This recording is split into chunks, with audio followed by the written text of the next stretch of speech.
ಕರಾವಳಿ ಭಾಗ ಅಂತ ಅಂದ್ರೆ ಅಲ್ಲಿನ ಭಾಗದ ಜನರ ಜೀವನಾಡಿ ಅಥವಾ ಬದುಕು ನಿರ್ವಹಿಸೋದಕ್ಕೆ ಕಾರಣ ಆಗಿರೋದು ಮೀನುಗಾರಿಕೆ.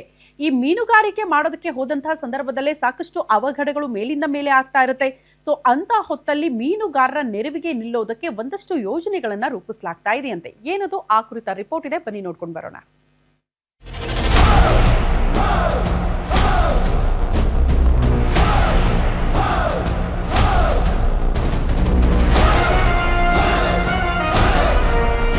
ಬೋಟ್ ಆಂಬ್ಯುಲೆನ್ಸ್ಗಳು ಸಮುದ್ರದಲ್ಲಿ ತನ್ನದೇ ಆದಂತಹ ಕೆಲಸವನ್ನ ನಿರ್ವಹಿಸುತ್ತವೆ. ರಾಜ್ಯದಲ್ಲಿ ಮೊದಲು ಎಂಬಂತೆ ಮಂಗಳೂರಿನ ಉಳ್ಳಾಲ ಅಪೂರ್ವ ಕ್ಷಣಕ್ಕೆ ಸಾಕ್ಷಿಯಾಗಿದೆ.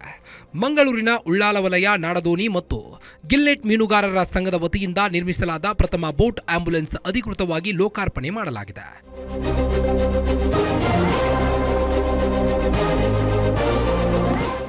ರಾಜ್ಯದಲ್ಲಿ ಸಿ ಆಂಬ್ಯುಲೆನ್ಸ್ ಬೇಡಿಕೆ ಇದ್ರೂ ಸರ್ಕಾರ ಯಾವುದೇ ಬೇಡಿಕೆ ಈಡೇರಿಸಿಲ್ಲ. ಹೀಗಾಗಿ ಉಳ್ಳಾಲದ ನಾಡದೋಣಿ ಹಾಗೂ ಗಿಲ್ಲಿನೆಟ್ ಮೀನುಗಾರರ ಸಂಘದ ಮೀನುಗಾರರೇ ನಿರ್ಮಿಸಿದ ಮೊಟ್ಟಮೊದಲ ಬೋಟ್ ಆಂಬ್ಯುಲೆನ್ಸ್ ಇದಾಗಿದೆ. ಸಮುದ್ರದಲ್ಲಿ ಮೀನುಗಾರರ ರಕ್ಷಣೆಗಾಗಿ ಬೋಟ್ ಆಂಬ್ಯುಲೆನ್ಸ್ ಸೇವೆ ಅತ್ಯಂತ ಮಹತ್ವವಾದದ್ದು. ಹೀಗಾಗಿ ಮೀನುಗಾರರೇ ರೂಪಿಸಿ ಇದನ್ನು ಕಾರ್ಯಗತಗೊಳಿಸಿದ್ದಾರೆ.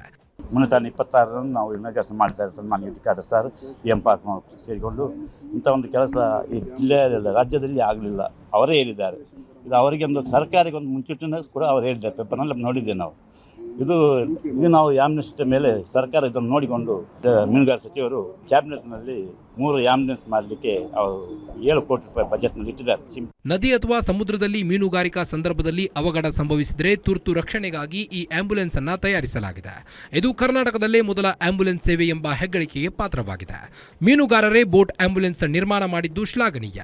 ರಮಾನಂದ್ ಬೇಳಾಲ್ ಜೊತೆ ಆದಿತ್ಯ ದುಂಡೋಲೆ, ಗ್ಯಾರಂಟಿ ನ್ಯೂಸ್, ಮಂಗಳೂರು.